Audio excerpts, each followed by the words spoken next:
નમસ્કાર દોસ્તો, આજની વાર્તાનું કથા તત્વ એ બુદ્ધ કથામાંથી લેવામાં આવ્યું છે. દોસ્તો, વર્ષો પછી ભગવાન બુદ્ધ વિહાર કરતા કરતા પોતાના રાજ્યમાં આવે છે. આ સમયે એમની પત્ની યશોધરા સાથે મુલાકાત થાય છે. યશોધરા આ સમયે બુદ્ધને જોતા ઘણી ભાવુક થઈ જાય છે. એ બુદ્ધને ખૂબ પ્રશ્ન કરે છે, જટિલ પ્રશ્ન કરે છે.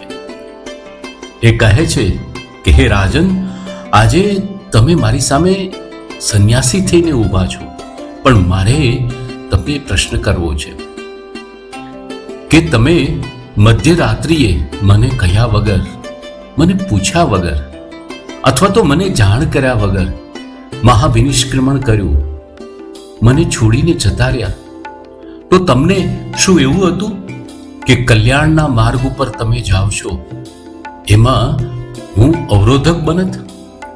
હું પણ ક્ષત્રિયાણી છું.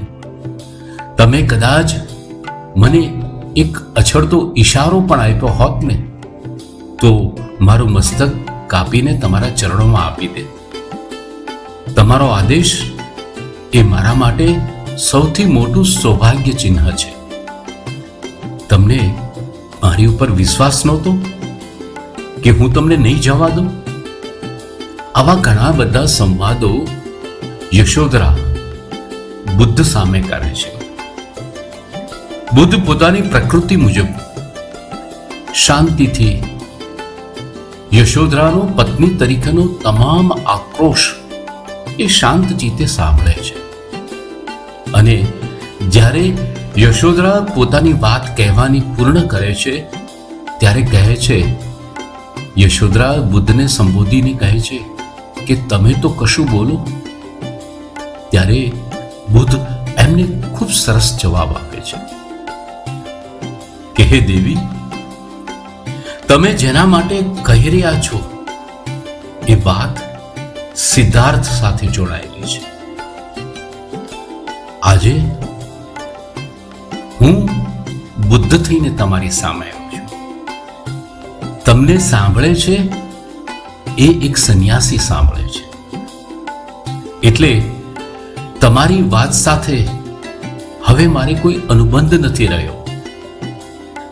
એટલે પૂર્વનો એ ગૌતમ, એ સિદ્ધાર્થ કદાચ એ વેળાએ કોઈ પ્રત્યુત્તર આપી શકત, પણ આજના સમયે જેટલો હું દૂર પહોંચ્યો છું એ અવસ્થાએ પહોંચીને હું એવું માનું છું કે આપના આ સંવાદો મારા માટે અત્યારે તથ્યવિહીન છે. દોસ્તો, આપણી સૌની જીવન યાત્રાની અંદર નાના મોટા આપણે ત્યાગ કરતા હોઈએ છીએ. ઘણી વખત કેટલાક પંડિતો, મહાન વ્યક્તિઓ, મૂર્ધન્ય ધાર્મિકો પોતાના વ્યવહારોને મહાવિનિષ્ક્રમણ કરતા હોય છે. આ કહેવાતું મહાવિનિષ્ક્રમણ યશોધરા જેવા અવસ્થાની અંદર જ્યારે જીવનની વ્યવહારિકતાની સામે કોઈ પ્રસંગો ઉદ્ભવે છે અને ત્યારે આ પ્રકારના સંવાદો જ્યારે કહેવાતા પ્રબુદ્ધો સામે આવે છે, ત્યારે સમાજમાં શિખર ઉપર બેઠેલા હોય એવા દેખાતા વ્યક્તિઓ પળભરની અંદર સપાટી ઉપર આવી જતા હોય છે. વાસ્તવમાં આ એમનું પ્રાપ્ત કરેલું બુદ્ધત્વ નથી, પણ એમની ભ્રમણા છે.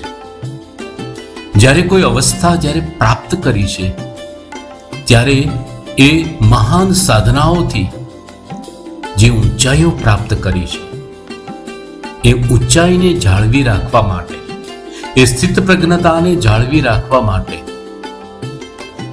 તળેટીની તમામ ઘટનાઓથી અલિપ્ત રહેવું જોઈએ. જો આ જીવનનું કૌશલ્ય મારા અને તમારા જીવનમાં આવે તો આપણું બુદ્ધત્વ અકબંધ રહે છે.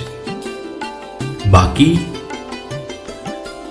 કાચું પાકું બુદ્ધત્વ સમાજની દ્રષ્ટિએ શિખર ઉપર પહોંચેલું ભલે દેખાતું હોય, પરંતુ આવા સંવાદોથી પળભરની અંદર તળેટીમાં આવી જતું હોય છે.